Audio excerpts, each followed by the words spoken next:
Olá pessoal, tudo bem? Nossa aula hoje é referente a um sistema superintensivo de produção que a gente comentou na aula passada, né, sobre a aula de sistemas de produção, que é o sistema de produção superintensivo em tanques, redes ou gaiolas. Tá ok? A gente vai falar um pouquinho sobre esse sistema de produção, porque é um sistema de produção que tem crescido muito nos últimos anos e o Brasil tem um grande potencial aquícola para a produção de peixe nesse tipo de sistema. É um sistema super intensivo, onde a gente consegue trabalhar com altas densidades de cultivo, e eu quero mostrar para vocês hoje, então, algumas características desse sistema, né, algumas formas de solicitação de área aquícola para a produção desse tipo de, em sistemas de tanque-rede. Então, eu espero que vocês consigam aí aproveitar o máximo possível dessa aula, porque é uma aula que praticamente não se encontra muito, né, nos cursos de zootecnia, porque pouca gente tem contato, né, com esse tipo de acesso a informações. Eu consegui ter contato porque eu trabalhei já no antigo Ministério da Pesca e Aquicultura, e lá eu trabalhava com avaliações de projetos em tanque-rede. Então, é uma área de atuação que o zootecnista pode trabalhar, né, formulação de projetos para solicitação de área. Então, por isso que eu trago essa aula para vocês aqui. Então, é uma aula um pouquinho extensa, mas eu vou tentar falar de uma forma um pouco mais rápida, para que a gente consiga aproveitar da melhor forma possível. Pessoal, o que é tanque-rede? Né? Tanque-rede nada mais é do que gaiolas. Né? São gaiolas onde são produzidos os peixes em reservatórios, geralmente de grande extensão. Essa aqui é uma figurinha que eu sempre gosto de mostrar, porque exemplifica exatamente como funciona aí as baterias de tanque-rede dentro de um reservatório. Né? São gaiolas que são colocadas em paralelo, sempre você vai ter uma poita, né? Vão ser poitadas no fundo do viveiro, geralmente com poitas de concreto, e com algumas boias aí sinalizadoras, né? Porque quando a gente pensa em produção de peixe em áreas comuns, né, como é o caso de grandes reservatórios, você tem, além da produção de peixe, você vai ter o lazer, né, a navegação, então tem que tomar cuidado, tem que escolher um local adequado para ser instalado sistemas redes, e tudo isso é averiguado no momento da instalação. Você não pode simplesmente escolher um local e sair colocando os tanques à reveria. Então, a gente vai ter aí uma aula hoje que vai mostrar para vocês como que é feita essas avaliações aí para a instalação de viveiros em tanques redes, tá? Então, só para estar mostrando para vocês mais ou menos um panorama geral, a produção de peixes em tanques redes são basicamente aí gaiolas que são colocadas em paralelos em determinadas áreas dentro de grandes reservatórios. O tanque-rede ele varia bastante, tá, pessoal? Existem tanque-redes de vários tamanhos, né? Desde no início, né, quando se iniciou a produção de peixe em tanque-rede, se trabalhava muito com tanques-redes menores, tanque-redes de 3x3, por 1,5 de profundidade, né? Esses eram os mais comuns na época. Hoje já existem tanques-redes de 20x20, existem tanques-redes de todos os tamanhos, tanques-redes quadrados, triangulares, circulares, então existe uma variedade muito grande, e isso daí acaba sendo adaptável de acordo com a região que está instalado esse tanque-rede, com a característica de produção do local. Mas basicamente um tanque-rede é isso, tá? A gente sempre vai ter aí uma estrutura, né, que hoje em dia no mercado a gente encontra estruturas de alumínio, os flutuadores, que são os flutuadores que fazem com que o tanque-rede fique boiando, e também servem de sinalização, né? Então, esses flutuadores amarelos aqui, eles servem de sinalização para quem está navegando. Existe uma malha, tá? Essa malha ela vai variar o diâmetro dessa malha de acordo aí com o tamanho do peixe. E um comedouro, que nada mais é do que uma redinha que é colocada em volta para evitar, né, que a ração, quando ela seja jogada, ela saia para fora do tanque-rede. Tá? E as cordas de fixação, que podem ser cordas ou cabo de aço. Então a gente vai ver bastante aí, algumas fotos e alguns vídeos aí para frente que vocês vão entender um pouco melhor. Geralmente os tanques redes, né, eles são constituídos aí de telas. E essas telas aí, as mais utilizadas são as telas aí de aço e zinco, revestidas aí com uma camada de PVC, que é esse PVC verde. Tá? As grandes pisciculturas em tanque-rede, inclusive, elas possuem até a própria fábrica dessa malha, porque essa malha, mesmo ela sendo resistente, né, dependendo do tempo que ela está em contato com a água, ela pode começar a ocorrer corrosão, se acontecer algum probleminha aqui, né, na ruptura desse PVC. Então, essas malhas aí, geralmente as grandes pisciculturas, né, de produção de peixe em tanque-rede, elas acabam até adquirindo uma máquina que faz toda essa malha aqui.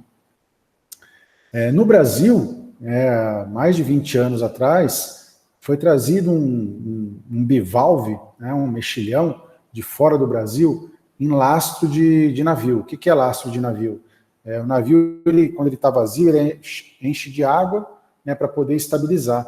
E essa água trazida de fora acabou vindo com esse mexilhão, que é o mexilhão dourado, né, e ele acabou estabelecendo aqui no Brasil, foi seguindo e entrando aí para dentro, né, dos rios, e hoje já está em algumas regiões aí, já está totalmente disseminado esse mexilhão dourado. E ele é um problema, porque ele começa a grudar, ó, nas malhas e aí evita a passagem de água, e aí os peixes acabam morrendo. Então existe todo um manejo para trabalhar com esse mexilhão dourado, e hoje em dia trabalha-se também com ligas metálicas diferentes. Por exemplo, essa liga aqui é uma liga metálica de inox e zinco, né, que evita aí, o mexilhão dourado não consegue se fixar nessas malhas. Mas são malhas bem mais caras, então existem hoje várias tecnologias voltadas para a piscicultura em tanque-rede aí, que são adotadas de acordo com cada região do Brasil.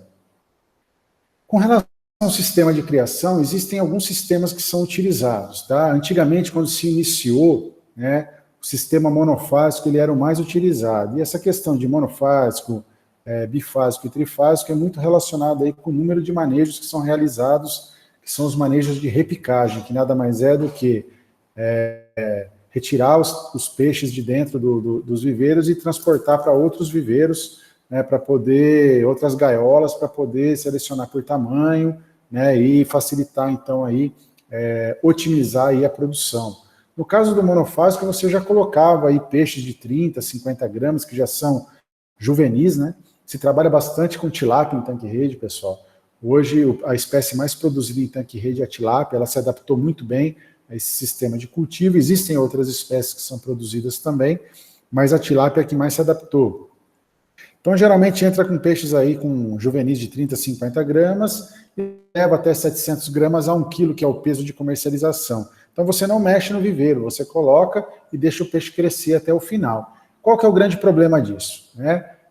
Os peixes eles têm dominância dentro do viveiro, né, dentro dessa gaiola. Então, alguns vão comer mais, outros vão comer menos, e aí você vai ter uma variação de peso muito grande. Né? Quando você for fazer a despesca, você tem uma desuniformidade de lote muito grande. Isso aí dá muito prejuízo para o produtor. Né? Por isso que não se utiliza tanto hoje, os grandes produtores não utilizam o sistema monofásico. Tá? O bifásico seria um sistema que foi muito utilizado, mas que hoje está sendo substituído também. O bifásico, em vez de você já entrar, ele é muito parecido com o monofásico, né? Só que o monofásico ele entra com os peixes com 30, 50 gramas. No bifásico, você entra com um peixe bem pequeno, com alevinozinho de até 1 grama, e deixa ele crescer até 30, 50 gramas, aí sim transfere para outros viveiros aqui, para poder fazer o mesmo sistema de criação do monofásico. Isso aqui também é muito utilizado quando você não tem disponibilidade, por exemplo, de alevinos, né, de juvenis muito grandes. Hoje já a cadeia produtiva da tilápia, por exemplo, ela já está bem estruturada, então já se consegue alevinos de 30, 50 gramas. Né, mas antigamente você tinha que comprar o alevino menor e levar ele até 30, 50 gramas para poder depois fazer a repicagem para os outros viveiros. Era um grande problema, porque peixes de até 1 grama, era necessário colocar um bolsão dentro do tanque-rede, para que esses peixes não saíssem pelas malhas. Esse bolsão ele acabava entupindo, acabava morrendo o peixe. Então, era um sistema um pouco aí, dificultoso para trabalhar. Tanto que hoje em dia se trabalha muito mais com peixes maiores, com peixes de 30, 50 gramas. Tá? Então, se fazia essa repicagem, os peixes aí na hora de fazer a repicagem separavam por tamanho, só colocavam os tamanhos de 30 a 50 gramas, mais ou menos, num próximo tanque-rede, dividir em 4 outros tanques-redes, né? Lembrando sempre que a gente trabalha com biomassa, então, quando você trabalha com biomassa, você sabe que num viveiro você pode colocar uma quantidade maior de peixes de 1 grama e depois dividir para outros quatro viveiros até ele chegar no peso final. Então, isso foi trabalhado há muitos anos dessa forma, né? E tinha um sistema trifásico que o pessoal fazia todo o processo, desde do peixe de 1 grama, né, que começava no primeiro berçário, transportava esse peixe depois que ele estava com 30, 50 gramas, fazia a repicagem para um segundo tanque, deixava ele chegar até 200 gramas e aí sim transferia para uma terceira fase, que seria a fase de 200 até o peso final de comercialização. Esse sistema era muito bom porque você conseguia peixes com lotes bastante uniformes no final, só que te dava um trabalho muito grande de manejo, né? Vocês imaginam que trabalhar com 5, 10 tanques redes é beleza, mas imagina 300, 500 tanques redes, né? Então aí era um processo muito difícil de ser manejado. Hoje o que acontece? Né? Hoje nós já trabalhamos com um sistema parecido aí com bifásico, só que entra com peixes de 30 a 50 gramas, já peixes maiores, com 200 gramas faz a primeira repicagem, né, 700 gramas, e aí você já pode fazer a despesca ou fazer mais uma repicagem, né, caso você tenha essa possibilidade. Mas o mais utilizado hoje é utilizar peixes de 30 a 50 gramas, levar esses peixes até 200 gramas e depois repicar para viveiros para terminar com 700. Hoje, na verdade, se trabalha com tilápias de até 1 quilo aí para a terminação final. Então, mais ou menos os sistemas de criação utilizados em tanque-redes são esses, tá? Vale lembrar também que o fato de a gente trabalhar com biomassa, quando você faz esse tipo de repicagem aqui, você economiza tanque-rede, né? Porque você tem aqui uma quantidade de peixe que está trabalhando em biomassa. Quando você repica para os outros viveiros, você está economizando a quantidade de tanque-rede, diferente de você colocar o peixe ali desde o início para ele ir até o final da vida. Então, você acaba utilizando uma quantidade maior de tanques-redes. Então, basicamente, são esses sistemas, né, de criação que são utilizados. E aqui, mostrando para vocês o operacional, né? Precisa fazer uma seleção. E fazer essa seleção manual é muito difícil. Então, hoje já existem máquinas que fazem toda essa seleção. Esse é um manejo de repicagem. Vai tirando os peixes de um tanque, passa nessa máquina selecionadora, ela seleciona por tamanho e já vai jogando o peixe para cada tanque-rede diferente, né? E existem hoje também alguns sistemas que já vão contando os peixes. Então, toda essa tecnologia ela veio para facilitar o manejo. O manejo de repicagem, o manejo de transferência. Sem esse manejo, fica muito difícil trabalhar. O pessoal que é um pouco menor, eles não têm capacidade de comprar essas máquinas automáticas, então eles acabam selecionando em mesas manuais. Colocam 2 funcionários, os funcionários ficam selecionando os peixes por tamanho.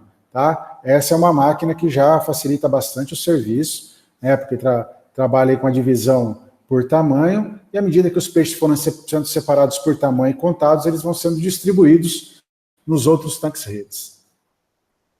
Olha só a diferença, né? Uma máquina que consegue aí separar, inclusive, por tamanhos bem menores, né? Você consegue ter uma uniformidade de lote muito boa. Tá? Então, todas essas tecnologias elas foram desenvolvidas nos últimos anos. Né? A produção de peixe em tanque-rede no Brasil, ela tem mais ou menos uns 10 anos, né, que ela realmente se tornou profissional. Então, hoje, esse trabalho é feito com bastante tecnologia, porque a densidade, o cultivo é muito grande, você trabalha com uma densidade de peixe muito alta, então você precisa otimizar o manejo. Por exemplo, né, aqui a gente mostra para vocês alguns equipamentos, algumas infraestruturas que tem que existir dentro de uma piscicultura de tanque-rede. Né? No caso, essa aí, a balsa de manejo, ela é essencial aí para que você consiga fazer um manejo de despesca. Essa balsa aí, você carrega os tanques-redes para dentro da balsa, né? Existem alguns guinchos que puxam o tanque-rede para você realizar aí a despesca ou fazer uma biometria. No caso aqui, essa já é uma piscicultura um pouco menor, né? Mas um pouco menor, olha só, 600 toneladas por ano. Né? Então, um pouco menor em tanque-rede é muita coisa, muita produção. Aqui eles não têm aquela máquina de seleção automática, eles fazem a seleção manual, né, nessa estrutura aqui, que seria uma mesa selecionadora, então é totalmente manual, mas é uma forma de você conseguir facilitar aí um manejo. Existem outras formas de se fazer despesca, né, essa região aqui foi uma região que eu visitei quando eu trabalhava no Ministério da Pesca, e lá existiam vários produtores. Então, esse produtor aqui tinha um sistema, um mecanismo aí de comporta, que ele conseguia fazer a despesca mais fácil, mas todos esses tipos de despescas aí, eles acabam dependendo aí, de alguma forma, da tecnologia. E na região, né, geralmente em regiões onde se tem grandes produtores de peixe em tanque-rede, você tem uma rede, né, toda uma rede aí para atender aí a cadeia produtiva. No caso, essas fotos aqui, elas exemplificam bem os laboratórios de reprodução de tilápia, né, são os produtores de alevino. Então, são grandes produtores que distribuem aí para várias regiões do Brasil, então precisa dessa infraestrutura, inclusive fábricas de produção de ração. Quando se concentra próximo dos cultivos, né, com a demanda por esses subprodutos e pela ração e pela alevina é muito grande nessas regiões, eles acabam se instalando mais próximo. Inclusive os frigoríficos, né? É muito comum a gente encontrar pisciculturas grandes, né, em tanque-rede, que já é toda integrada. Ela tem o cultivo, ela tem a fábrica de ração, ela tem a graxaria, tem o frigorífico, como é esse caso dessa piscicultura aqui. Né? Então, aqui já é a área limpa, né, a área de processamento aí da tilápia. E depois todo o processamento final até a comercialização dos filés, que hoje em dia é o carro-chefe aí da produção de tilápia, é o filé da tilápia, que é um filé sem espinho, é um filé que geralmente é congelado separado, então facilita aí a manipulação quando você for comercializar. No caso aqui dessa piscicultura, ela tinha a fábrica de ração, né, tinha a graxaria, onde ela fazia toda a farinha de peixe. Então, são grandes estruturas de produção. Dá para perceber que a produção de peixe em tanque-rede ela não é uma produção para pequeno produtor, amador, né, é uma produção aí que trabalha aí com altos índices de tecnologia, por isso que ela é tão promissora aí para a produção. Tá? E quais que seriam, então, as vantagens, né, de se produzir peixe em tanque-rede? São várias, pessoal. Tá? Eu vou citar algumas aqui e a gente vai comentando. Primeiro, o menor custo fixo de investimento por quilo de peixe produzido. Como se trabalha com uma densidade muito alta de cultivo, né, o número de peixes por metro quadrado, quilos por metro quadrado, por metro cúbico, né, a gente tem aí um menor custo quando a gente compara por quilo de peixe produzido. Então, o custo de implementação ele é menor do que as outras atividades. A implementação é bastante rápida, você não precisa ficar cavando viveiro, não precisa ficar construindo nada, simplesmente compra os tanques redes e coloca. O máximo que você tem que fazer é adquirir aí uma balsa de manejo, né, alguns containers para poder estar armazenando ração. Então, assim, a facilidade de implementação é bem maior. Você ajuda aí, porque você possibilita o uso racional dos recursos hídricos, né, porque são reservatórios aí que já estão instalados, você só está aproveitando o uso daquela água que já está disponível. A colheita durante o ano todo, esse seria uma questão que eu gosto bastante de conversar com vocês, que é o escalonamento de produção, que nada mais é do que disponibilizar peixe o ano inteiro. Né? O produtor que consegue disponibilizar peixe o ano inteiro, ele tem um mercado mais sólido. O que eu vejo muito de erro hoje, pequeno produtor que produz peixe aqui no Mato Grosso, por exemplo, em viveiro escavado, ele tem 5 viveiros escavados, ele vai e coloca peixe nos 5 viveiros. O que acontece? Ele vai sair um peixe tudo de uma vez só, às vezes uma quantidade grande de peixe que ele não consegue escoar, né? Em vez de ele fazer diferente, né? Fazer o escalonamento de produção, que seria, a cada 2 meses você coloca um alevino dentro do viveiro, você vai ter aí ao final, por exemplo, de 10 meses de cultivo, você vai ter a cada 2 meses vai estar saindo peixe para você, tá? Mas para isso você precisa de um número de viveiros grandes. Em viveiros escavados é um pouco mais difícil, já em tanque-rede é mais fácil, tanque-rede 200 tanques-redes, 500 tanques-redes, que você consegue escalonar do jeito que você quiser. Se você quiser escalonar uma produção de retirada de uma vez por semana, você consegue. Uma vez por dia, você consegue também, tá? Porque os tanques são menores, você consegue produzir muito num pequeno tanque, aí você consegue escalonar. Intensificação da produção de pescado, né, altas densidades de cultivo, né, então a gente consegue trabalhar aí com uma densidade alta, o manejo é mais simplificado, porque você consegue manipular de forma mais fácil, fazer a manutenção mais fácil desses tanques, e facilita também a observação diária. Né, no viveiro escavado é mais difícil, no tanque-rede você tem uma visibilidade melhor do que está acontecendo, até para você descobrir se está tendo doença, alguma mortalidade, né, você não tem tanta não mascara tanto igual um viveiro escavado, por exemplo, de grande dimensão, que você às vezes perde peixe e nem sabe que está perdendo. Então são algumas dessas vantagens que fazem com que esse sistema seja um sistema bacana de se trabalhar. Só que nem tudo é alegria, né? Então tem aí algumas desvantagens também. Acho que a principal delas é a dificuldade de regularização do empreendimento. Esse empreendimento, para você colocar, você não pode simplesmente falar, quero produzir peixe em tanque-rede, comprar a gaiola e colocar dentro do rio, ou colocar dentro do reservatório. Existe toda uma legislação que dita o processo de obtenção daquela área para você produzir. Então, ainda hoje já melhorou muito, da época que eu trabalhava, hoje já melhorou bastante, mas ainda é um pouco onerosa essa regularização da atividade, tá? Você tem a dependência basicamente absoluta aí de alimentação artificial, não tem como fugir, uma alimentação balanceada, o desafio aí sanitário é muito alto, porque você trabalha com altas densidades, então tem que se trabalhar com rações de alta qualidade.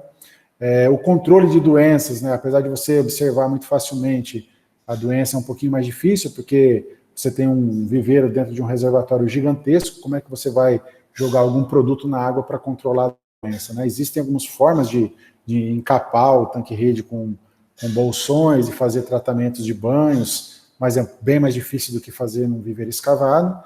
E o problema também são os roubos, É muito mais fácil você roubar em tanque-rede, você chega lá, um mergulhador entra lá, corta, rouba o peixe e você não vê. Tá? Por isso que tem que ter uma atenção maior, tem que ter uma pessoa só para cuidar aí, para evitar esses furtos aí, vandalismo na produção de peixe em tanque-rede.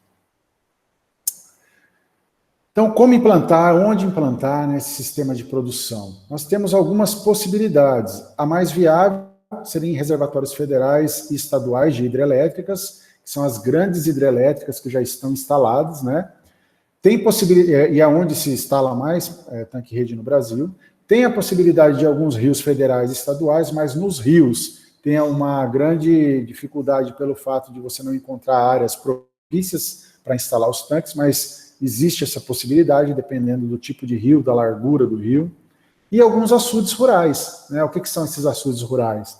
Não sei se vocês já puderam ver, existem algumas propriedades rurais que em algum momento lá fecham um rio lá embaixo, fazem enormes açudes de mais de 5, 10, 20, 40 hectares de lâmina d'água, e esses açudes são muito profundos e eles ficam lá. Você pode usar, para usar esse açude para produzir de forma convencional é complicado, porque como é que você vai passar rede num viveiro muito profundo, você não consegue depois tirar os peixes de lá.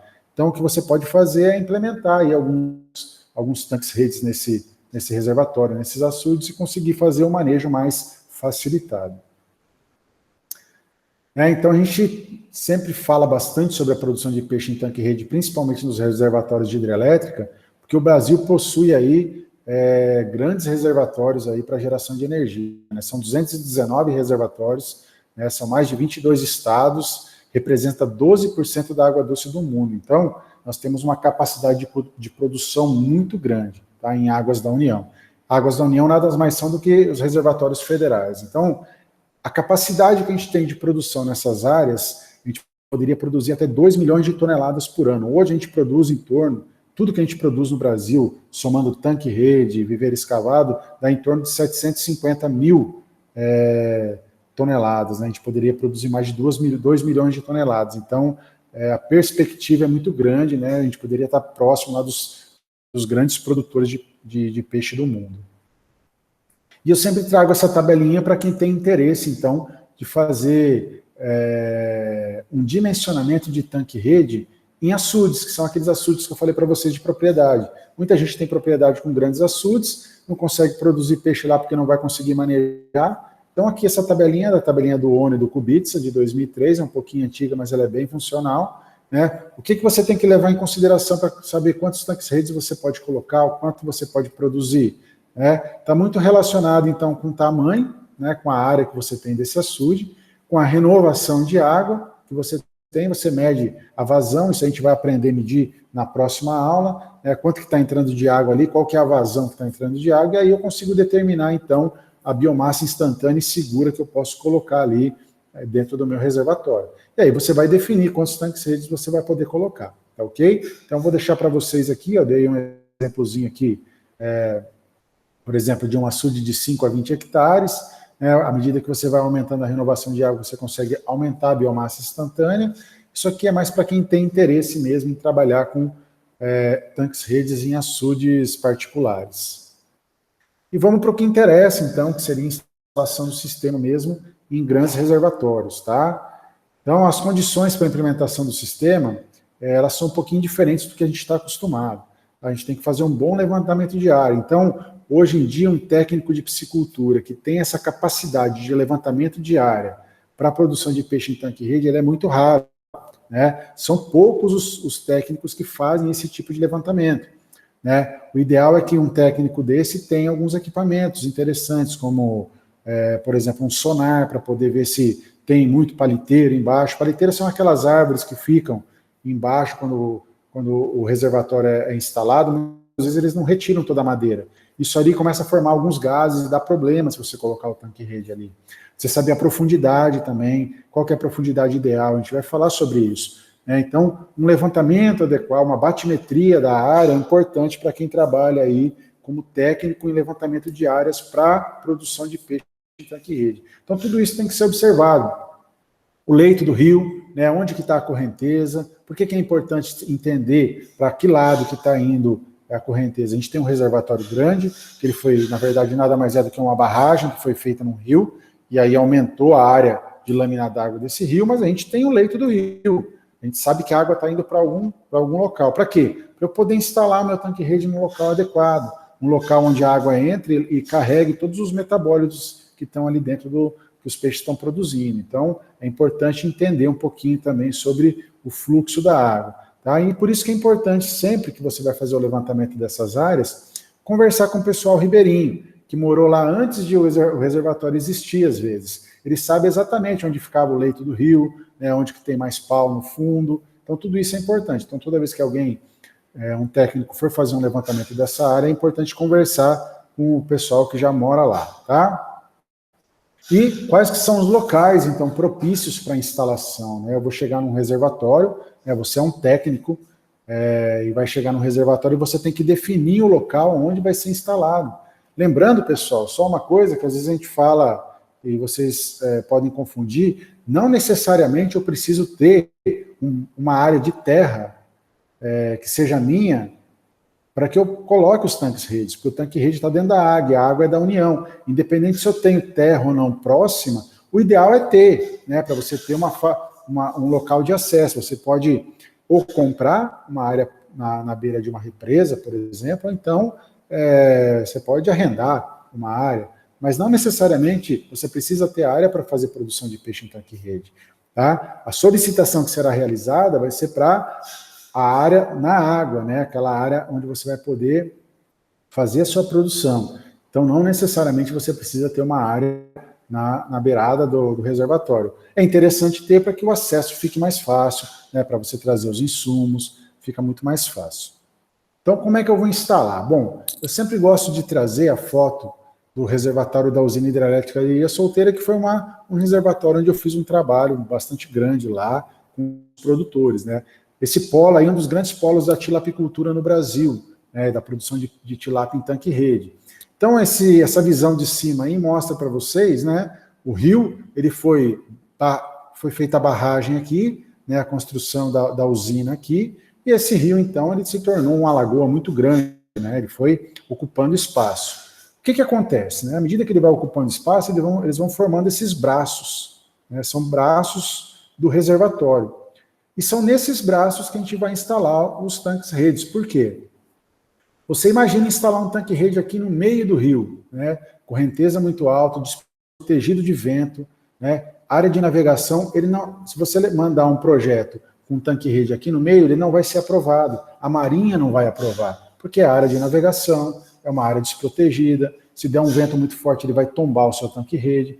Então, as áreas a serem escolhidas para a implementação da sua piscicultura em tanque-rede são nos braços do reservatório ou nos braços dos rios. Né? Então, onde são os braços? Todos esses braços aqui são locais onde são instaladas as pisciculturas. Então, eu vou puxar um pouquinho esse braço, o braço da Ponte Pensa, que é o braço mais importante que tem um reservatório de ilha solteira para vocês verem. Né? Esse levantamento eu fiz na época, cada ponto desse aqui é uma piscicultura. Então, olha quantas pisciculturas existem dentro de um braço do reservatório. Tá? É feito todo um levantamento de capacidade de suporte, né? E à medida que você vai solicitando a área, a Secretaria da Pesca e Agricultura te fala, ó, você pode instalar ou você não pode instalar, já acabou a capacidade de suporte da área. Tá? Mas isso aqui a gente não vai entrar muito, porque é um assunto muito complexo, né? São cálculos que são feitos para levantamento de área e capacidade de suporte, né, que a gente não vai entrar aqui. Mas existe um cálculo, né, existe um método que é utilizado para que eu possa colocar os meus tanques redes dentro aí do reservatório. Então, esse é o principal braço, né, o Ponte Pense, o braço Ponte Pense, lá do reservatório de ilha solteira, onde a gente tem várias pisciculturas importantes, tá? O que a gente deve evitar quando a gente vai fazer a prospecção de uma área, tá? Locais próximos a culturas agrícolas, para evitar aí a lixiviação, por exemplo, de defensivos agrícolas, isso aí pode acabar matando peixe em época das águas, né? Vai chover, vai lixiviar esse agrotóxico, ele vai direto para os seus tanques redes. Cidades, indústria, tudo isso está relacionado com contaminação. Áreas próximas à captação de água para abastecimento público, por exemplo, locais onde haja navegação, vizinhanças e clubes recreativos. Tudo isso deve ser evitado, tá? Já tivemos problemas quando eu trabalhava lá no Ministério de solicitação de área em frente a um clube.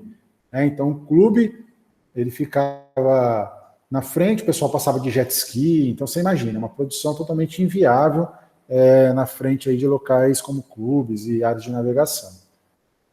Então, eu sempre gosto de mostrar, né, se vocês fossem escolher dentro de um reservatório, qual das duas áreas vocês iriam escolher. É lógico, né, que nunca perto de cidade, perto de captação de água, né, o local mais indicado seria um local mais isolado, nos braços mais isolados, para que você tenha aí uma facilidade de implementação da sua piscicultura.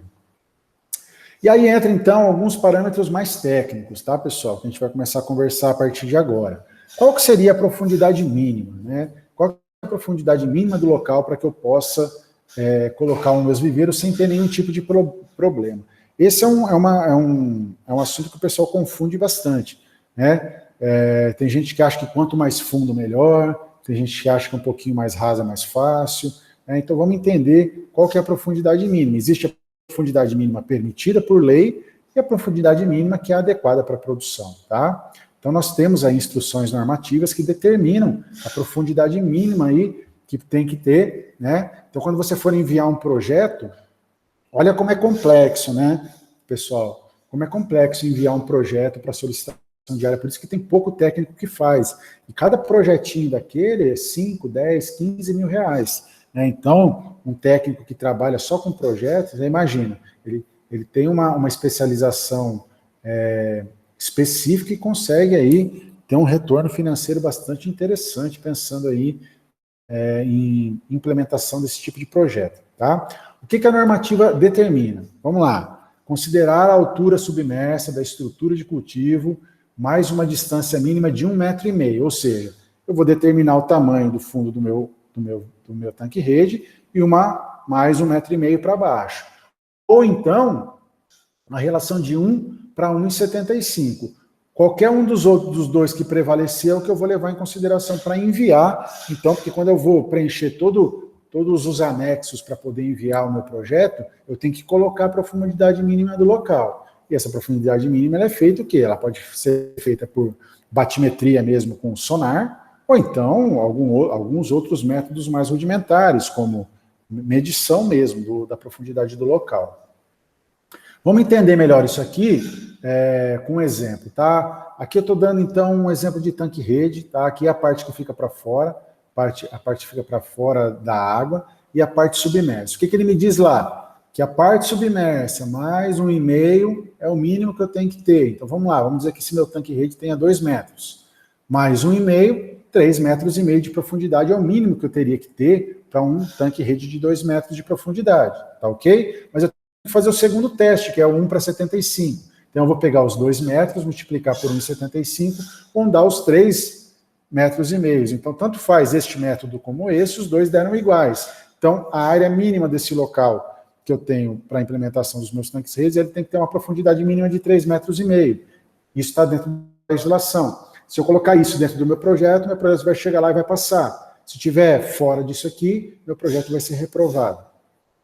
Vamos para um segundo caso. Vamos dizer que você está trabalhando com viveiros de 3 metros, tá? Então, vamos fazer a mesma coisa. 3 metros mais 1,5 metro para baixo, a minha profundidade mínima é 4,5 metros. Vamos fazer o outro teste. 3 metros vezes 1,75, a minha profundidade mínima é 5,25 metros. E agora, qual que eu escolho? Qual que é a minha profundidade mínima que eu tenho que colocar no meu projeto? 4,5 ou 5,25? Se vocês olharem lá a instrução normativa, é sempre o que prevalece. Então, o que prevalece aqui é o 5,25. Então, o mínimo de profundidade que eu tenho que ter, né, para a implementação desse sistema é 5,25 metros. Se eu colocar 4,5 metros, a hora que bater lá, a hora que for feita a avaliação do projeto, ele vai voltar. Tá ok? Entenderam? Então, essa é a forma de calcular a profundidade mínima. E por que uma profundidade mínima, pessoal? Tem vários fatores, tá? Se você colocar num local muito raso, você vai ter grandes problemas aí sanitários, né? Você vai ter uma dificuldade aí de produção, porque a água vai ficar num estado muito pesado, que a gente chama, né? Vai ter muitos dejetos no fundo. Tem vários problemas de deixar muito raso, tá? Outra coisa que a gente tem que levar em consideração é se o reservatório é um reservatório fio d'água ou é um reservatório variável. Existem reservatórios que eles não variam muito, né, a profundidade, mesmo na seca ou na chuva. Existem outros que vocês já viram aqui no Brasil nas épocas de chuva, que praticamente quase secam. Então isso tem que ser levado em consideração também na hora de você fazer o planejamento do local onde você vai instalar os seus tanques redes, senão os seus peixes vão ficar todos para fora da água. Então a gente falou da profundidade dentro da legislação, e qual seria a profundidade ideal, né, pessoal? Essa aqui é uma foto de batimetria mesmo que foi realizada, né? Então, esse técnico ele foi, né, com sonar, fez várias medições, depois trouxe esses dados, jogou num programa, e esse programa me dá aí mais ou menos a profundidade do local. Nós temos profundidades de 8 metros até, né, esses mais azuis escuros aqui, que são abaixo de 23 metros. Qual que seria o local ideal para se instalar esses viveiros, nesses 4 quadrantes, né? A gente tem que levar em consideração, pessoal, muita gente acha que quanto mais fundo, melhor, que os dejetos eles vão se dispersar. Só que a gente tem um problema muito grande com relação a grandes profundidades. Por quê?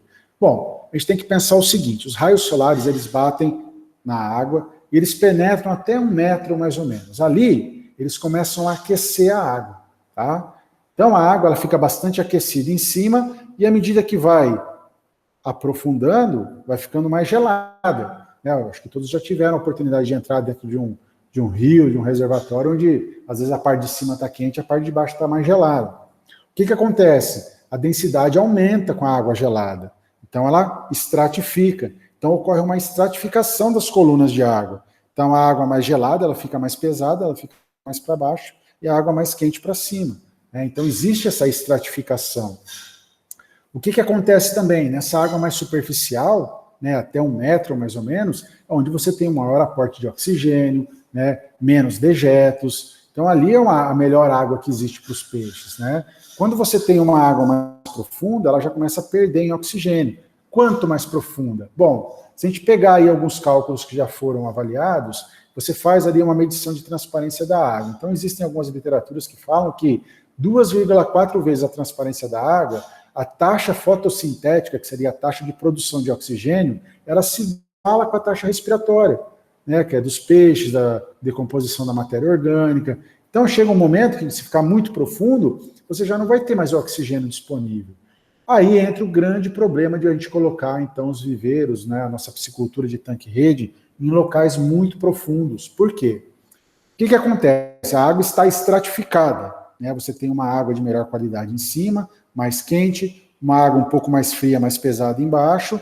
Pode acontecer a restratificação da coluna da água, quando dão grandes tempestades, né, às vezes grandes ventos ou correntes de água, fazem com que aquela água gelada ela venha para cima, misture. Só que aquela água gelada que está lá embaixo é uma água pobre em oxigênio, né, uma água que está com uma matéria orgânica um pouco mais elevada, e quando ela vem para cima, os peixes estão dentro de uma gaiola.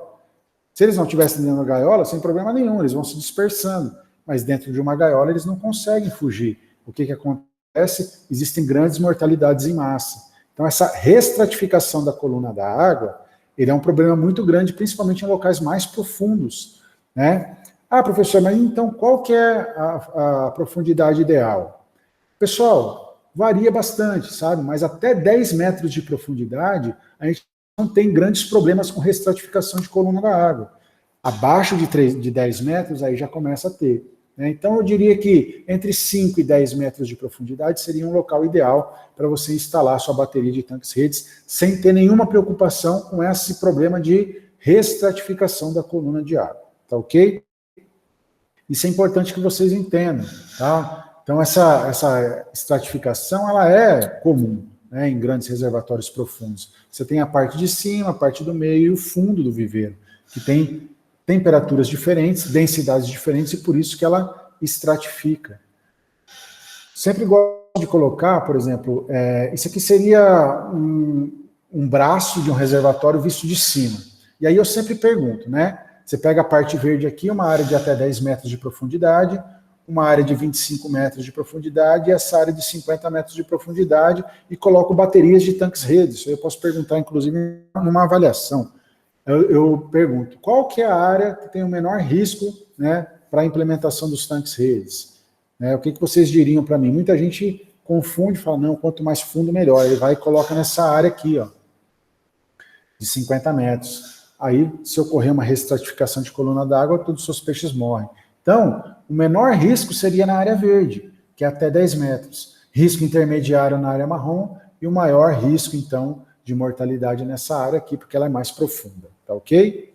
A mesma coisa aqui, só mostrando um corte lateral, né, um corte transversal e um longitudinal, mostrando a diferença de profundidade e a estratificação das colunas da água. Então, o risco menor sempre é até, no máximo, 10 metros de profundidade.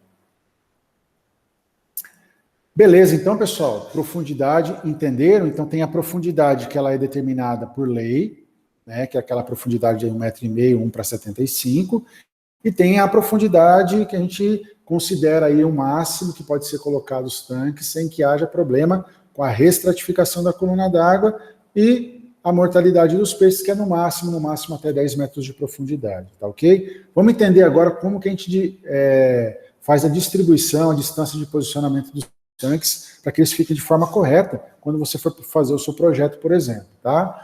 Tem que lembrar sempre que o movimento da água já tem que passar pelos viveiros. Então, por que tem que passar pelos viveiros? Lembrando que é uma unidade de produção, um tanque-rede. Então, os peixes estão lá dentro.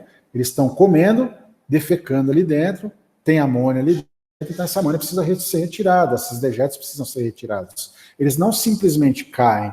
Se eu tiver uma correnteza que carrega esses dejetos, para mim melhor ainda, porque eu consigo ter aí uma limpeza quase que a cada 4 segundos de um viveiro, dependendo do tamanho de cada viveiro. Então, você consegue ter aí uma capacidade de produção maior, você pode aumentar a densidade.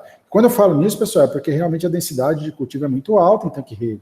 Você pode chegar até 200 quilos por metro cúbico, vocês imaginam? 200 quilos de peixe dentro de 1 metro cúbico? É bastante coisa, né? Então, você tem que saber a direção que essa água está correndo, então é importante também conhecer isso. Viveiros retangulares, eles fazem uma troca melhor do que os viveiros circulares. Então, dá para vocês imaginarem que nos viveiros retangulares ou quadrados, você consegue colocar uma densidade maior do que nos viveiros circulares. Outra coisa que influencia o tamanho do viveiro, né? Quanto menor o tanque-rede, mais rápida essa troca. Por exemplo, vamos dizer que a correnteza está para cá. Eu tenho um tanque-rede de 4 metros cúbicos, ele tem 2 metros aqui. Né? Então, eu consigo uma troca a cada 4 minutos, porque a água passa aqui e sai aqui. Já um tanque-rede retangular, onde eu tenho 5 metros aqui, demora mais, a água entra aqui, até ela sair aqui demora. Né? Então tem uma quantidade de peixe aqui. Se eu perguntasse para vocês em qual dos dois viveiros eu posso ter uma densidade de peixe maior, quilos por metro cúbico maior, vocês me responderiam no viveiro menor, no viveiro de 4 metros cúbicos, porque eu tenho uma renovação maior. Tá? Ah, professor, mas e aí, qual que é mais utilizado? Aí vai depender muito da região. Hoje, o pessoal já trabalhou com grandes densidades. Hoje tem se diminuído um pouco a densidade, até mesmo porque o desafio sanitário é muito alto quando você trabalha com densidades muito altas, apesar de hoje já existir vacina para peixe, contra streptococcus, que é a principal bactéria que ataca aí as pisciculturas em tanque-rede, principalmente de tilápia, mas mesmo assim trabalhar com densidades muito altas, o desafio é muito grande. Então hoje já se trabalha aí com 60 quilos por metro cúbico, 70 quilos por metro cúbico, né? E mesmo assim é uma densidade alta de produção. O posicionamento. Pessoal, os tanques-redes eles são colocados em baterias, né? Então vocês viram lá que tem as cordas, eles são colocados vários tanques-redes, depois vem uma outra bateria, mais tanque-rede. Então são várias baterias de tanque-rede dentro da sua área. O que é mais adequado? O que vocês acham desse posicionamento? Essa situação 1. Vamos dizer que a água está vindo a correnteza daqui para lá. Pô, bateu nesse tanque aqui, ó, tá jogando todos os dejetos para o tanque da frente. Então esse viveiro aqui ele vai ter uma densidade de cultivo, e esse outro aqui vai ter que ter uma densidade menor, porque a qualidade de água vai ser menor. Então o ideal é distribuir os tanque-redes nesse tipo de situação, né? Sempre interpolados, né? Para que não ocorra esse problema. Então a água bateu aqui, vai passar entre um tanque-rede e outro. Esse seria então o mais adequado. Qual que é o posicionamento dos tanques, né? Então lá na legislação está entre um tanque e outro dentro de uma mesma linha, 1 a 2 vezes o comprimento do tanque. Se o tanque tiver 2 metros, 2 metros. Se tiver 3, 3. Ou, se você quiser ter uma seguridade melhor, aumenta, faz 2 vezes. Se o tanque tem 2 metros, coloca 4 metros entre um e o outro. Se você tiver essa possibilidade de diluir, quanto mais você diluir os seus tanques dentro da sua área, melhor vai ser a sua capacidade de produção. E entre as linhas, entre uma linha e outra, de 10 a 20 metros, tá ok? Então, isso aqui é determinado em legislação. Se você no seu projeto não colocar dessa forma, vai chegar lá, ele vai bater, vai voltar, você vai ter que fazer as readequações, e isso demora. Aqui é uma foto real mesmo, de uma piscicultura, né, mostrando para vocês aí as baterias entre isso aqui que eu chamo de linhas, né? Então, aqui eu tenho uma bateria de tanque-rede, de 10 a 20 metros de distância, mais outra bateria, e assim sucessivamente, tá? Mais uma vez, mostrando, isso aqui é um braço, ó. Esse é um braço de um reservatório, um local mais protegido, onde os tanques-redes eles são distribuídos. E vamos então implementar esse sistema, vamos entender como é que a gente faz a implantação do sistema de produção de peixe em tanque-rede. Eu sempre gosto de trazer esse vídeo, que é um sistema de produção da MKSAB, que é um sistema bastante tecnificado, tá? Aqui vocês já vão poder perceber que são tanques-redes de grandes dimensões, né? São tanques-redes aí de 20 por 20, tanques-redes muito grandes, inclusive isso que está mostrando aí é uma bomba de despesca. Nesse tipo de tanque-rede a gente não consegue manipular os tanques, então precisa ter uma estratégia de despesca, nesse caso aí são essas bombas, então são grandes tanques-redes bastante tecnificados, né? Inclusive eles são tão grandes que você não consegue trabalhar com a densidade muito elevada, né? Dentro desses viveiros, porque eles são muito grandes. Então, muitas vezes se trabalha aí com aeradores, né, para aumentar o aporte de oxigênio, mas mesmo assim a densidade é muito alta. Olha só, esse negocinho que está girando aí é o tratador, né, então é tudo automático, ele calcula lá a quantidade de ração e começa a jogar essa ração. Então, são estruturas muito tecnificadas, muito grandes, que trabalham com densidades de peixe muito alta, né? Então é bem diferente do que a gente está acostumado. Essas são pisciculturas de alta tecnologia, tá ok? Olha só, olha a densidade de peixe por metro cúbico, né? Uma quantidade muito grande de peixe se alimentando, por isso que até eles colocam aeradores no local. Então essa piscicultura aí é uma piscicultura bastante interessante para a gente entender o que é uma piscicultura de alto padrão, né? De alta tecnificação.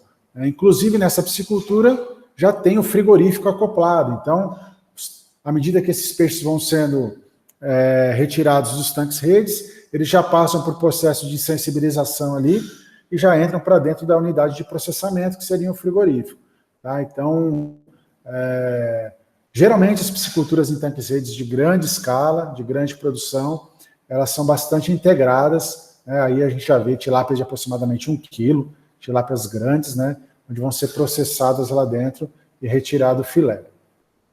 Então, eu gosto de mostrar para vocês aí alguns vídeos de algumas coisas que eu já consegui durante a minha vida profissional, para que vocês tenham uma ideia, né, de em que patamar que nós estamos dentro da piscicultura. é uma coisa que não é uma realidade muito grande aqui na nossa região. Nós temos, sim, no Lago de Manso, aqui próximo a Cuiabá, produções grandes de peixe em tanque-rede, mas bem diferentes do que acontece aí em locais que já se produz há um tempo maior. E vamos pensar, então, em regularizar essa atividade, né, pessoal? Existem várias instruções normativas, a principal delas é essa número 6, então precisa estudar bastante para conseguir fazer, né, montar o projeto, atender todas as diretrizes, por isso que um técnico que trabalha com essa prospecção de área, ele é bastante valorizado, né, porque ele precisa estudar, ele precisa ser especializado nisso daí. Primeira coisa de tudo que a gente precisa ter é saber distinguir o que é água de domínio estadual e o que é água de domínio federal ou água de domínio da União, né? Por que tem que saber isso, né? Vai fazer toda a diferença para onde você vai solicitar aquela área que você quer para implementar a sua piscicultura em tanque-rede. Então, o princípio é esse, você tem que solicitar uma área dentro de um reservatório, pode ser a área do tamanho que você quiser, mas tem que estar dentro das diretrizes estaduais ou federais, para que você possa implementar a sua piscicultura. Então, o que é água estadual? São rios, córregos, lagos e canais com seu curso desde a nascente até a sua foz, que passam só dentro de um mesmo estado.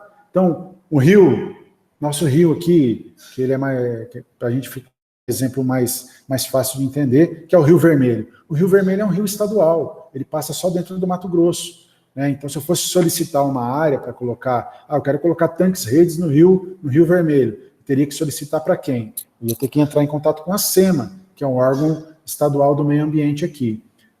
Já para rios federais, ou que a gente chama de águas da União, já é um pouquinho diferente. São rios, reservatórios que fazem divisa entre estados, atravessam de um estado para o outro.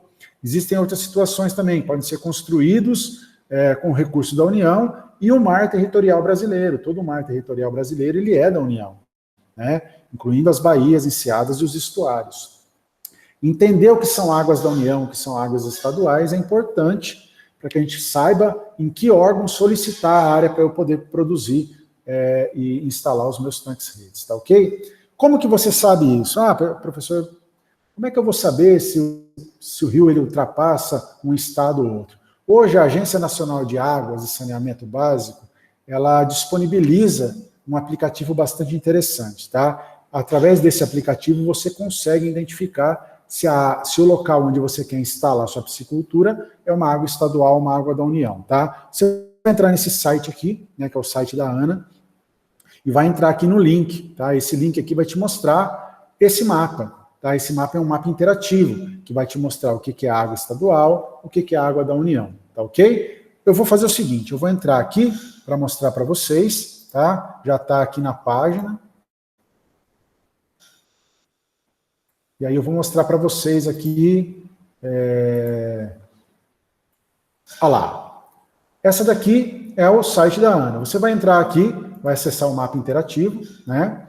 Esse mapa ele te possibilita aí você ter uma visão geral do Brasil, né? Você vem aqui em legendas e dá uma olhadinha em legendas, tá? A hora que você olhar aqui, ó, cursos d'água, dominalidade do curso d'água, estadual ou federal, tá? Você vai procurar se ele é estadual ou federal. Se ele for federal, vai ser o azul mais escuro, estadual o azul mais claro. Então vamos tentar pegar próximo de algum local que a gente conhece aqui no Mato Grosso, né? A gente vai seguindo, ó. Por exemplo, essa área aqui, ó, esse reservatório, usina hidrelétrica de Teles Pires. Olha essa usina hidrelétrica aqui. Que cor que ela tá, né? Está um pouquinho devagar a internet aqui, mas se vocês puderem perceber, vocês vão ter aqui esses azuis mais clarinhos, ó. Tudo que tiver em azul mais claro é de domínio estadual, e o que tiver em azul mais escuro, igual aqui, é domínio da União. Então, através desse aplicativozinho aqui, ó, você já consegue identificar, ó, domínio da União, rio de domínio da União, né? Esses córregos mais clarinhos são córregos que são estaduais, ou seja, eles não cortam mais de um estado. Então, essa é uma forma de você identificar aí se é domínio da União ou domínio estadual, tá? Quiser dar uma brincadinha aqui nesse mapa, vocês vão conseguir identificar aí várias áreas, inclusive ali o reservatório de Manso, né? Se a gente colocar aqui, por exemplo, Cuiabá. Vamos lá para Cuiabá. Beleza? Cuiabá está aqui. A gente sabe que o reservatório de Manso está próximo. Olha ele aqui, ó. Reservatório de Manso. Tá? Então, aqui no reservatório de Manso, nós temos aí uma massa d'água da União. Né? Então, essa massa d'água do reservatório de Manso é um reservatório da União, porque ele está mais escuro. Né? O Rio Manso é um reservatório da União. Então, tudo isso é uma forma de você conseguir fazer o levantamento das áreas para identificar se é uma área da União ou não. Ok? Vamos voltar, então, ali para a nossa apresentação. Só um minutinho, vamos lá, voltar para a apresentação, isso aí. Bora. Então é isso, pessoal, entenderam? Então é dessa forma aqui que a gente vai conseguir identificar se é uma água de domínio estadual ou uma água de domínio da União. Se for águas estaduais, é competência dos órgãos estaduais do meio ambiente. Aí cada estado tem o seu. SEMA aqui no Mato Grosso, SEMAC, CETESB em São Paulo, aí vai depender da região que você tiver, e lá eles vão identificar e vão te passar as diretrizes para você conseguir fazer o seu projeto. Se for água federal, for domínio da União, aí sim, aí é de competência da Secretaria Especial de Pesca e Aquicultura, que foi aonde eu trabalhei. Na época a secretaria não era secretaria, ela era um ministério, que era o Ministério da Pesca e Aquicultura, ele foi extinto e voltou a ser secretaria agora, tá? Com relação, então, às águas da União, nós temos algumas possibilidades aí, tá? De implementação de sistemas de produção de peixe em tanque e rede. São vários. Os mais importantes são os parques aquícolas e as áreas aquícolas, tá? Qual que é a grande diferença? A área aquícola, eu, produtor, vou solicitar uma área para poder implementar os meus viveiros, as minhas gaiolas. Então, eu tenho que fazer todo o processo, tenho que fazer o projeto, tenho que pagar um técnico para fazer o projeto e tudo mais, mas eu tenho a área que eu quero. Já os parques aquícolas são definidos pelo governo federal. Eles fazem grandes áreas aquícolas e aí você pode pegar uma área daquela lá para poder produzir. E aí todo o processo de projeto, de levantamento de área, de licenciamento ambiental é feito pela União. Então é basicamente isso. Aqui seria o quê? Um parque aquícola com várias áreas aquícolas dentro, tá? Então, esses azulzinhos são áreas aquícolas, isso aqui seria um parque aquícola. E aí o governo federal ele destina esses parques aquícolas aqui, né, para cada pessoa. Né? Pode ser um parque aquícola que ele vai passar por licitação, ou então para produtores de baixa renda. Né? E aqui já seriam áreas aquícolas, que o próprio produtor solicitou, né? Essa área aquícola, fez todo o processo para conseguir produzir. E aqui a represa de Manso, lá, o reservatório de Manso, que é bastante conhecido pela gente. Cada pontinho desse aqui é uma área aquícola. Hoje também já existe, né? Então, lá nesse sitezinho aqui, se você entrar lá, você já consegue identificar cada área aquícola que existe no Manso. Então, lá você vai, se você clicar em cima, você vai ver em que situação que está essa área aquícola. Se ela já está regularizada, que processo que ela está. Então, hoje já está bastante avançado. Na minha época não tinha isso. Hoje já tem. Tá? Então, eu vou deixar aqui se vocês quiserem entrar lá para dar uma olhada. Até mesmo para se um dia vocês quiserem solicitar uma área, você tem que saber se existe capacidade de suporte, se aquela área que você quer pedir já tem alguma piscicultura que já solicitou. Tá? Então, tudo isso faz parte aí do levantamento do técnico.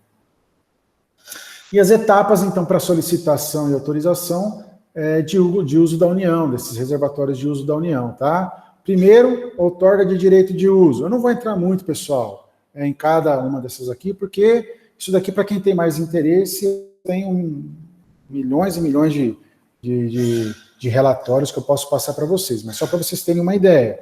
Tá? Então, primeira coisa, outorga de direito de uso da água. Você não compra a área, você solicita ou outorga para poder utilizar por 20 anos ou mais 20, dependendo da situação. Tá? Então, essa outorga, ela autoriza você utilizar a água, mas ainda você não pode colocar os viveiros na água. Né? Então, a outorga ela autoriza a instalação do empreendimento, apenas confere o direito de uso daquela água. Aí depois entra, então, a cessão de uso de área aquícola. Aí sim, você vai solicitar a cessão de uso, que seria o contrato de cessão de uso, né? Que passa por todo um processo para você conseguir esse contrato aí para você poder produzir. E depois o licenciamento ambiental. Depois que você já fez o outorga, conseguiu o contrato, você não pode também já instalar, você tem que solicitar o licenciamento ambiental, e aí o licenciamento ambiental ele é estadual. Se o seu reservatório, se a sua piscicultura está no reservatório aqui no Mato Grosso, você vai para a SEMA. Se esse mesmo reservatório ele tem uma área no Mato Grosso e uma área no Mato Grosso do Sul, tem que ver onde é que está. Se ele estiver no Mato Grosso do Sul, é lá que você vai solicitar, tá? Tem que lembrar sempre que a aquicultura é uma atividade com potencial poluidor, então precisa passar por licenciamento ambiental. E aqui é o fluxograma de tudo que você tem que fazer, tá? Então, primeiro passo, você faz o projeto, né, o técnico faz o projeto, envia lá para a Secretaria de Pesca e Aquicultura, aí a Secretaria vai passar pela Capitania dos Portos, vai passar pela Agência Nacional de Águas, a Capitania dos Portos vai identificar se o local que você escolheu é adequado, dentro daquilo lá, tudo que a gente já falou, de local em braços, fora da área de navegação. A Ana vai me falar se onde você está solicitando já não tem uma piscicultura, ou se aquele reservatório ainda tem capacidade de suporte para você colocar mais. Passou por esses processos, volta lá para a secretaria, tá? Passa pela sessão de área, pelo SPU, e aí a concorrência pública é lançada e você já consegue ter, então, a cessão da sua área. Logo depois você tem que passar aí pelos órgãos de licenciamento ambiental, faz a sinalização náutica, atende as condicionantes ambientais e implementa a sua piscicultura. É um processo oneroso, é um processo que leva tempo, tá? Por isso que eu falei lá que uma das desvantagens da implementação de viveiros em tanque-rede é esse problema aí da regularização da atividade. Tem melhorado bastante, mas ainda é bastante chato de fazer, porque demora um pouco. Tá ok? E como é que eu faço esse projeto técnico? Eu, como técnico, como que eu faço um projeto? Quais que são os pontos que eu tenho que prestar atenção para realizar o projeto? Tem que definir o tamanho de área a ser solicitado. Então, qual que é a área que eu vou solicitar? O local, que a gente já falou bastante, o número de tanques redes que eu vou solicitar e a produção em quilos estimada. Tudo isso eu tenho que relatar no meu projeto. Então, vamos aprender um pouquinho, tá? O responsável técnico ele vai desenvolver esse projeto seguindo toda a instrução normativa número 6, tá? Vai preencher os anexos 1 e 2, e dentro desses anexos 1 e 2 é onde eu começo a fazer o meu projeto para valer, onde eu começo a calcular, tá ok? Quais documentos que um técnico ele precisa para poder fazer esse processo? Tá? Primeiro, registro profissional, né, no conselho de classe. O segundo, um cadastro no IBAMA. Tá? Então, aqui o cadastro no IBAMA, é só entrar lá no site do IBAMA, fazer esses processos aqui, entrar lá e cadastrar. É de graça, você tem um número lá de cadastro do IBAMA. Você precisa desse número para você poder fazer o projeto. Se você não tiver, não adianta mandar projeto que ele volta. Então, vamos calcular. Tem o número do IBAMA, tem o meu registro lá no conselho, beleza, já posso fazer o projeto. O que eu tenho que calcular, então, para poder definir dentro dos anexos 1 e 2 as minhas áreas? Vamos lá. Essa é uma questão que eu sempre pergunto, né, nas minhas avaliações, então prestem atenção. Eu vou deixar depois para vocês no final um exemplo para vocês calcularem e a gente discutir depois, tá? O que a gente tem que levar em consideração para solicitar uma área? Primeira coisa, área de petrecho em metro quadrado. O que é isso? O que é área de petrecho? É a área útil de produção do meu tanque-rede. Nada mais é do que a área do tanque-rede, né? Se eu tiver um tanque-rede de 2 por 2 por 2, eu vou multiplicar 2 por 2, eu tenho a área, 4 metros quadrados. Eu tenho 10 tanque-redes vezes 10 tanque-redes, 40 metros quadrados, tá? Então, é a área do tanque-rede vezes o número de tanques-redes que eu quero implementar. Outra coisa bastante importante, a área da poligonal, que é o tamanho da minha área total, né? Uma coisa é a área do meu tanque-rede, outra coisa é a área total que eu vou solicitar. Eu não posso colocar um tanque-rede um do ladinho do outro, lembra? Eu tenho que dar uma distância entre um e outro, então eu preciso de uma delimitação de área, tá? Então essa é a área da poligonal. E a relação de diluição, que nada mais é do que a área da poligonal dividido pela área de petrecho. O que é essa diluição? Eu quero saber se eu vou ter muito tanque-rede próximo um do outro, se eu vou ter muito distante. Eu não posso nem ter muito próximo, porque eu posso ter problema sanitário. E também eu não posso ter nem muito distante, senão isso aí vai caracterizar a apropriação de área inadequada.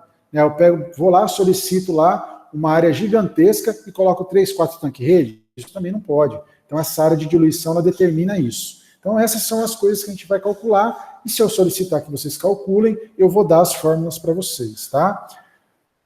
Vou fazer aqui um exemplo, então, para vocês entenderem melhor. Vamos dizer que eu quero implementar na minha piscicultura, eu vou mandar um projeto de 32 tanques, ok? As dimensões dos meus tanques são tanques grandes, de 12 por 12 por 2,5 de profundidade. Então vamos achar a área de petrecho, né? Que seria a área do tanque-rede vezes o número de tanques-redes. Né? Aqui eu também já estou dando a área da poligonal, estou dando a área total, que é aquela área total onde eu vou colocar os meus tanques, tá ok? Eu poderia simplesmente dar a área da poligonal, te dar a dimensão dos tanques e perguntar o número de tanques, tá? Então isso aí é regrinha que vocês vão só substituir os valores. Então vamos lá. Qual que é a minha área de petrecho? Não é a área do tanque-rede dividido pelo número de tanques-redes? A área do meu tanque-rede, 12 por 12. 144 vezes 32 tanques-redes. Eu tenho uma área de petrecho de 4.608 metros quadrados. E a minha diluição? Diluição não é nada mais é do que a área da poligonal dividido pela área de petrecho. Então são 40 mil metros quadrados que eu determinei, dividido pela minha área de petrecho. Vai dar 8,7 ou 1 para 8,7, que seria a diluição. Né? Então, para cada 8,7, eu tenho um tanque-rede, uma área qualquer, por isso que é uma relação. Para uma área qualquer de 8,7, eu tenho um tanque-rede. O que se determina dentro da legislação, né, aceitável lá pela Secretaria da Pesca e Aquicultura? O mínimo que eu posso ter é 1,8. Então, quando eu fizer esse cálculo, se der 1,7 e eu mandar esse projeto para lá, ele vai voltar. Ó, ajuste a sua área, que a sua diluição está muito baixa. Abaixo de 1,8 eu posso ter problemas sanitários, que vai ter todos os tanques todos juntos. E o máximo é 1 para 20. O que é? Para cada 20 eu posso ter um tanque-rede. Por exemplo, se eu tenho um tanque de 1 metro quadrado, eu posso ter uma área de 20 metros quadrados em volta. Né? Aí sim é o máximo. Se ultrapassar, se for 1 para 21, 20, 22, também volta. Por que volta? Porque você está ultrapassando o máximo da área disponibilizada. Você pode estar caindo naquele caso que eu falei para vocês de áreas inadequadas. Você tem uma área muito grande para pouco tanque-rede. Tá ok? Então, essa área da diluição é importante vocês entenderem. Porque você só pode ter no mínimo 1,8, 1 para 8 e no máximo 1 para 20. Tá ok? Eu posso te dar a área de diluição, perguntar o número de tanque-rede, eu posso perguntar o que eu quiser. Por isso que eu vou deixar para vocês no final um exemplo, tá? Um exemplo de uma questão para vocês tentarem calcular um pouquinho diferente disso que eu fiz aqui.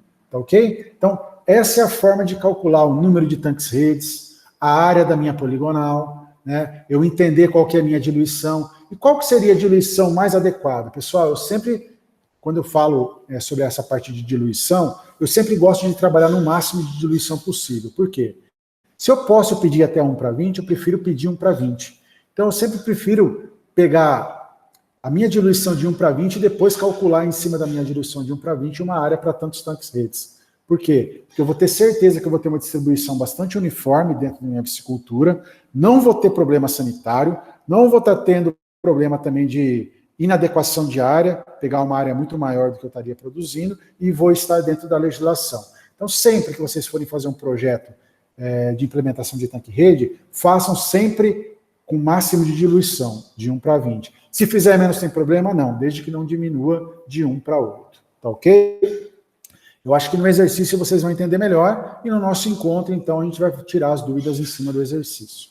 Eu sempre peço, pessoal, esse exercício, essa questão, eu sempre peço, né, em alguma avaliação, então eu espero que vocês, pelo menos, tentem fazer.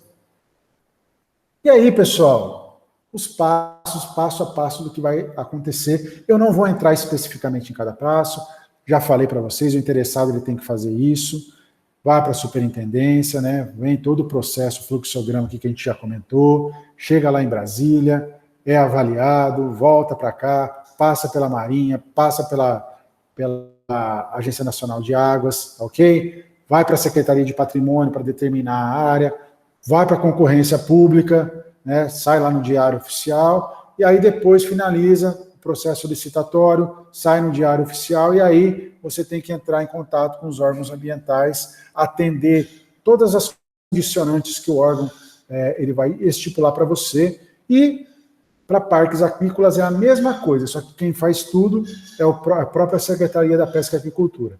O produtor não precisa fazer nada, precisa só participar da licitação e aí é por lance. Quem der o maior lance, recebe, ok? Voltando para a Ilha Solteira aqui, ó, pessoal, para o nosso reservatório de Ilha Solteira, é interessante que aqui a gente tem aí um reservatório da União que passa por vários estados. Então eu vou ter em alguns locais, os meus tanques podem estar do lado de Goiás, em outros locais podem estar aqui no Mato Grosso do Sul, em São Paulo ou em Minas Gerais. Olha só, que reservatório enorme, né? Então, dependendo do local que esse reservatório, que meus tanques estiverem instalados, eu tenho que procurar um órgão do meio ambiente específico. Se tiver lá em São Paulo, é a CETESB. Tem que ir lá perguntar para todo mundo o que eu tenho que fazer, né, quais que são as condicionantes. No Mato Grosso do Sul é a mesma coisa. Né? Então, você tem que levar em consideração isso. E tem uma questão só que você não precisa do licenciamento ambiental, que é essa lei, né, a Lei 9.933. Essa lei, o que ela diz? Né? Além de hectares de lâmina d'água em tanque escavado, ela fala de 10 mil metros cúbicos de água em tanque-rede. Então, se eu tiver 10 mil metros cúbicos de água em tanque-rede, né, até 10 mil eu não preciso.